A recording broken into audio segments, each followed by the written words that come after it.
આ હેરાતવાળાના દરબારમાં છે દલ ઉગે ઈ સાવી આવે ને પછી તાળા ઉઘડે, બાયુ તાલગી નો ઉઘડે. ત્યારે સૌથી નાની જાનબાઈ કેતા માતાજી ખોડિયાલે કીધું પગી દરવાજા ઉઘાડ નકર આયા નો થાવાની થાહે.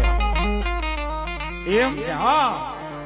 અને તેથી પગીના દીકરાએ કીધું કે માતાજી તમે જોગમાયાવું કેવાવ, તમે ચારને દીકરીઓ કેવાવ, તમને જાજુ તો નો કહેવાય, પણ બહુ મૈડા વેચવાની ઉતામર હોય ને તો આ લોઢાનો દરવાજો છે તોડીને વેચી આવો જાઓ. અને તેથી મારી જાનબાઈ કેતા માતાજી ખોડિયાલે જમણા પગનો અંગૂઠો ઈ લોઢાના દરવાજાને અડાડ્યો અને ત્યાં તો ભાંગી નાખ્યા લોઢાના કમાડ.